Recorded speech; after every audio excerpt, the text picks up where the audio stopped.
kasusnya akan berlangsung maksimal adalah lebih kurang 9 bulan. Jadi sangat lama. Putusan pengadilan agama tingkat pertama, ya, belum dari pengadilan ke banding di pengadilan tinggi. Itu SOP ya dari pengadilan agama. Nah ini Ibu sekalian yang perlu kita ketahui dalam perjanjian jual beli ini, berbedaannya ya dari angsuran dengan yang lunas. Ya, angsuran inilah yang sering terjadi. Saya katakan bahwa mungkin boleh dikatakan tadi adalah 99% atau 90% lah ya. Kalau kita tidak menghitung ya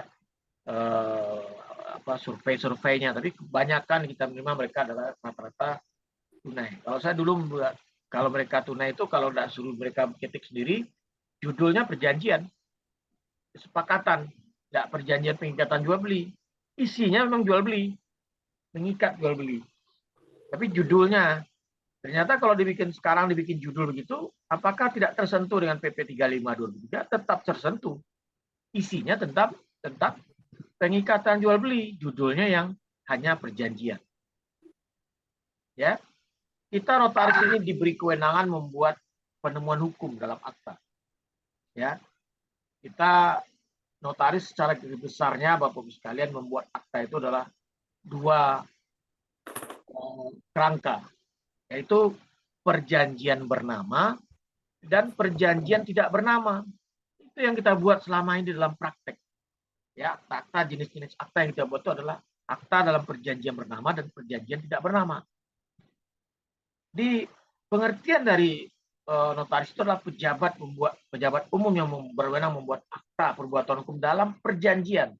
Perjanjian yang mana? Perjanjian bernama dan perjanjian tidak bernama. Yang bernama apa? Perjanjian misalnya hibah wasiat, perjanjian sewa menyewa, perjanjian yang tercantum di kitab Undang-Undang Hukum Perdata, itu yang disebut dengan perjanjian bernama. Ya, ada diatur di Undang-Undang KUH Perdata itu tentang akta-akta apa yang dibuat, perjanjian perdamaian ada di KUH Perdata. Lalu akta, kita bisa nggak membuat akta yang tidak ada diatur di dalam KUH Perdata? Dapat. Nah itu yang disebut dengan perjanjian tidak bernama. Contoh perjanjian PKR, perjanjian keputusan rapat PT yang dasarnya risalah rapat, perjanjian kerjasama, ya, perjanjian jual beli ini masuk sebenarnya dalam bagian kerangka tidak bernama, nggak diatur. Yang diaturnya perjanjiannya pasal 1313, 1320, 1338. 1313 adalah untuk persetujuan, 1320 syarat sah rukunnya, syarat sah perjanjian. 4 hal itu ya, kesepakatan, cakap, suatu hal tertentu dan sebab yang halal, syarat subjektif dan syarat objektif. 1338, kebebasan berkontrak. Perjanjian yang dibuat para pihak adalah undang-undang bagi para pihak. Nah, itu diatur. Tidak ada contoh draft. Draft akta PT ada contoh draft. Yayasan ada contohnya. Ya, contoh akta lainnya ada contohnya. Tapi itu tidak diatur, juga termasuk perjanjian tidak bernama. Kalau PT itu juga termasuk perjanjian tidak bernama.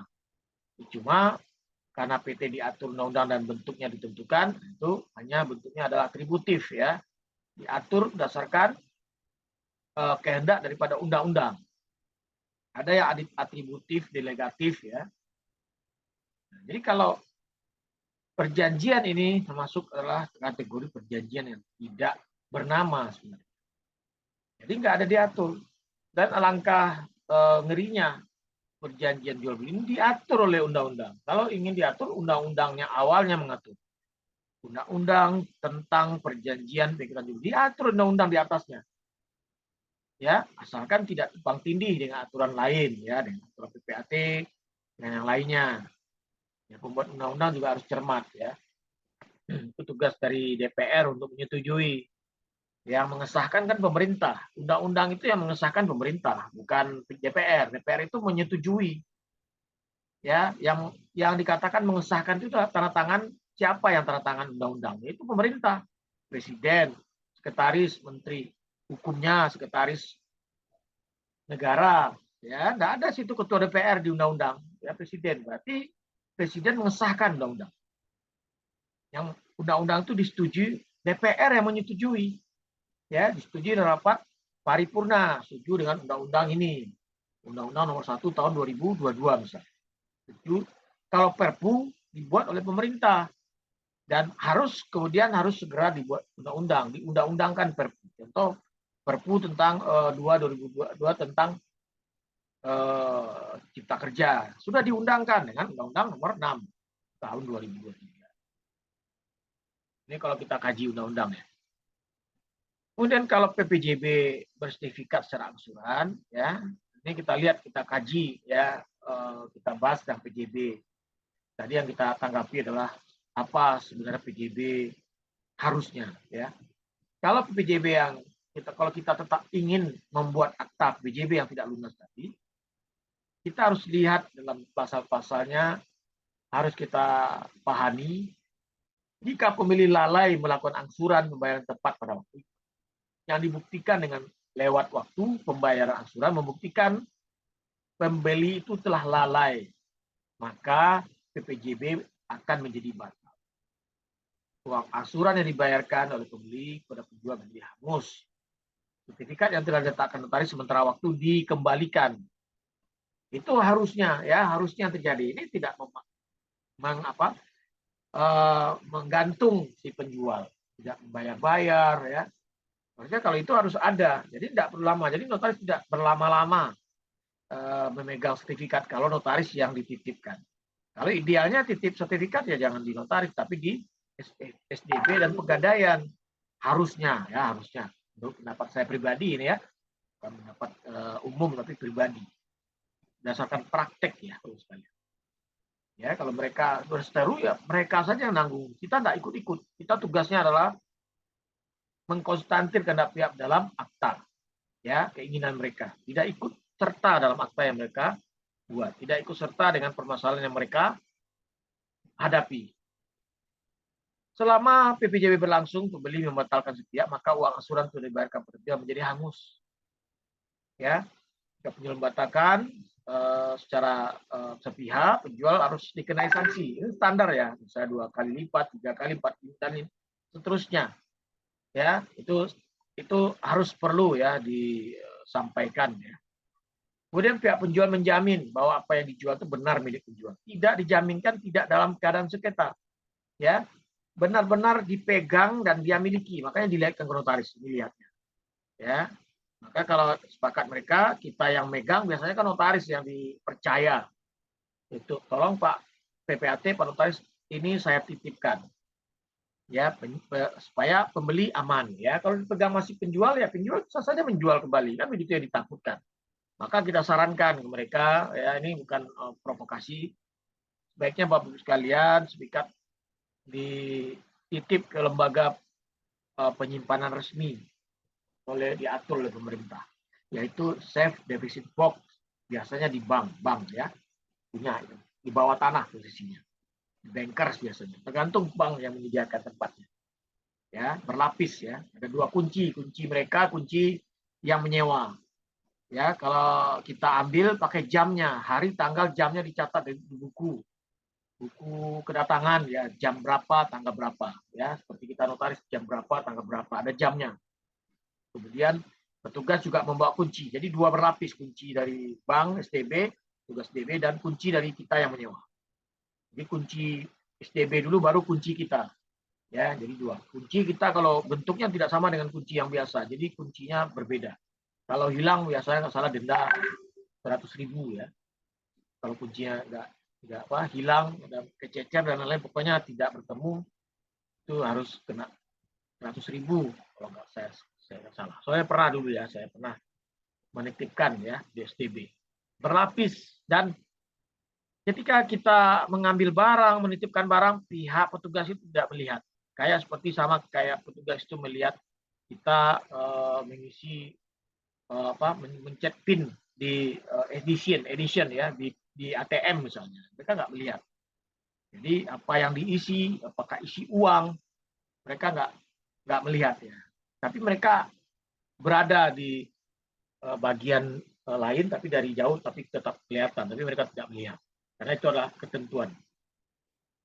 Apakah memasukkan di situ uang tunai, miliaran, dolar, jutaan dolar, nggak tahu mereka.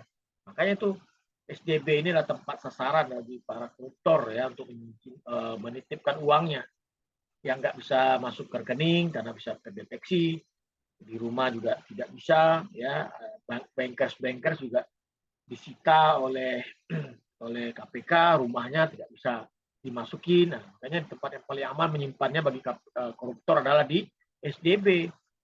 Karena kalau KPK masuk SDB juga harus ada izin dari negara, pemerintah, juga izin dari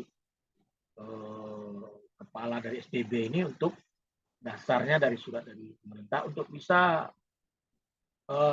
mengambil atau menggeledah daripada uang yang disewa oleh penyewa di SDB. Jadi kalau Pegadaian tidak tahu ya, karena dua lembaga ini resmi ya menyimpan barang-barang berharga. Barang berharga tuh ya surat, dokumen juga, emas bisa ya, uang juga bisa, nggak ada larangan ya.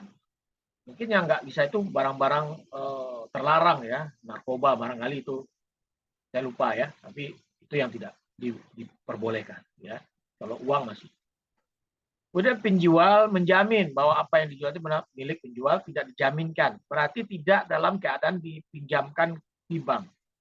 Ya, tidak dalam sengketa ya antara para penjual ini ketika dia punya itu ada orang lain yang mencoba memiliki secara fisik dan secara mungkin menggugat di BPN ya, melaporkan blokir dan lain-lain. Kemudian harus segera menyerahkan tanah bangunan. Fisiknya sudah diketahui. Cuma kalau mereka ada perjanjian, fisiknya belum mereka serahkan. Ya, karena mungkin ada pembayaran yang sekian-sekian dulu baru bisa diserahkan. Ada juga ya, keadaan kosong ketika pembeli telah melunasi. Nah, inilah yang kaitannya Bapak sekalian yang PP 3523. Ini barang belum diserahkan oleh pembeli. Pembeli sudah ditagih bayar PPATB. Ini bagaimana? Ya, lunas dulu baru dia menerima objeknya. Itu kan biasanya. Ada juga ya, pembeli sudah menempati ya, tapi sudah membayar sekian. Diatur dalam kesepakatan dan perjanjian. Ya, ini uang sudah belum lunas, PPTB sudah ditagih beli. Ini nggak adil, keadilan itu tidak jauh ya, jauh sekalian. Hibah wasiat juga demikian. Hibah wasiat itu kan bagian dari wasiat, ya. Wasiat itu ada yang pengangkatan waris F-sterling, ada yang lehat hibah wasiat. Itu akta notaris, ya. Akta notaris itu belum bisa diberlakukan ya dalam BPN itu masih ada kendala karena perlu dengan pelaksanaan lainnya biasanya ya dengan akta wasiat juga di akta waris masih diperlukan kalau dia berlakunya ketika sudah meninggal pewarisnya. Kemudian pihak pembeli ini ya menyatakan tidak akan menuntut kepada penjual secara perdata maupun pidana jika PJB batal karena kelalaian pembeli dalam membayar angsuran tepat pada waktu. Ya, jadi ada jaminannya. Kemudian para pihak menyatakan melepaskan ketentuan pasal 1266, 1277 Undang-Undang mengenai batalnya perjanjian. Ya. Jadi mereka kalau ada batal-membatal ini dia tidak memerlukan pengadilan, jadi dia mengesampingkan pasal 1266. Tidak ingin pengadilan ikut terlibat. Jadi biar mereka yang selesaikan. Sebenarnya pun Bapak sekalian ini syarat batal. Kalau PPJB ini sudah lunas, itu PPJB ini berakhir, ya, berakhir dan tidak ada lagi kewajiban apapun, ya, sudah selesai, harus ada lunas. Dilanjutkan dengan AJB, itu makanya Bapak sekalian ya, dilanjutkannya dengan penyerahan fisik, ya, juga notaris kemudian melanjutkan ya dengan akta AJB. Ya, secara sudah terang, tunai, dan lunas. Pasal 1266 ini adalah syarat batal. Ya. Dianggap selalu harus dicantumkan dalam persetujuan timbal balik, andai kata satu pihak tidak memenuhi kewajibannya. Kalau persetujuan tidak batal, tapi pembatalan harus dimintakan pengadilan. Ya, permintaan ini juga harus dilakukan meskipun syarat batal tidak dipenuhinya kewajiban dinyatakan dalam persetujuan. Syarat batal tidak dinyatakan dalam persetujuan, maka hakim dengan melihat keadaan atas tergugat leluasa memberikan suatu waktu untuk memenuhi kewajiban, tetapi jangka waktu tidak boleh dari 1 bulan. 1267, pihak yang terhadapnya perikatan tidak dipenuhi dapat memilih memaksa pihak lain untuk memenuhi persetujuan jika hal itu masih dapat dilakukan atau menuntut pembatalan persetujuan dengan mengganti biaya, kerugian, dan bunga. Ya, kalau tidak pilih. Jadi ini peran serta pengadilan, ya, kalau pihak ini tidak atau upaya untuk pembatalan, ya. Lalu para pihak telah sepakat bahwa pembayaran angsuran oleh pembeli kepada penjual melalui transfer ke rekening pihak penjual pada bank X dan bukti transfer adalah bukti sah pembayaran angsuran. Ini PPJB yang tidak lunas, ya, secara cicilan, ya. Dan untuk PPJB yang tidak lunas, maka sebaiknya jangan mencantumkan surat kuasa yang mengenai adanya kuasa dalam hal untuk balik nama. Jadi dia selama tidak lunas, jadi kita sarankan ditiadakan, ya, surat kuasa. Surat kuasa baru ada kalau PPJB itu memang secara tunai, terang dan tunai. Itu boleh dibuatkan pasal atau klausul tentang surat kuasa. Ini harus kita pahami sekali. Kemudian juga perjanjian ini masih, ya, kalau belum berakhir, perjanjian berlangsung, tapi tetap mengikat ahli waris masing-masing kalau salah satu atau keduanya meninggal dunia terlebih dahulu. Jadi PJB ini adalah sebenarnya tidak ada perbedaan dengan perjanjian-perjanjian pada umumnya, ya.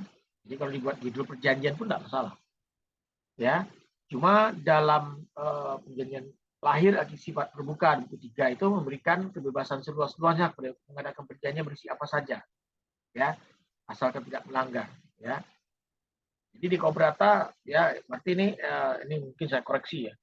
Jadi perjanjian jual beli ini masuk pada perjanjian bernama, memang masuk bernama, tapi karena diatur, ya, tapi tidak diatur, ya, apa-apa saja, ya, termasuk. Jadi boleh dikatakan semuanya berkreasi, boleh dikatakan juga masuk ke perjanjian tidak bernama, ya, karena bernama itu diatur di KUH Perdata. Pengertiannya bernama itu adalah perjanjian diatur di KUH Perdata. Ada contoh sewa menyewa, pinjam pakai, sewa beli, ya, perdamaian, ya, wasiat, ya. Itu kalau itu wasiat, ya, bukan perjanjian. Nah, jadi diatur, ya, di dalam KUH Perdata. Jadi perjanjian pengkitaan beli adalah akibat daripada terhambatnya suatu persyaratan yang ditentukan. Ya, ada hak-hak yang belum selesai. Kemudian mereka bersepakat untuk menentukan. Jadi dalam persyaratan ini adalah jual beli sebenarnya harus lunas tadi dikatakan. Baru AJB. Yang timbul adalah persyaratan itu lahir kesepakatan para pihak dalam waktu melakukan jual beli, pihak pembeli menginginkan adanya sertifikat atas tanah yang akan dibelinya. Sedangkan hak atas tanah yang akan dijual sebelum mempunyai sertifikat. Di sisi lain pihak pembeli belum mampu membayar semua biaya atas tanah secara lunas, sehingga baru dibayar setengah misalnya dari yang disepakati. Nah, itu yang perlu kita pahami, ya. Tujuannya adalah sebenarnya untuk menjaga agar kesepakatan itu terlaksana dengan baik. Sedangkan persyaratan yang diminta harus tetap diselesaikan, diurus juga. Sehingga biasanya pihak yang akan melakukan jual beli menuangkan dalam kesepakatan awal, bentuknya adalah perjanjian pendahuluan yang dikenal dengan PJB. Jadi pengertian PJB ini sebenarnya apa, ya? Adalah dapat dengan kata memisahkan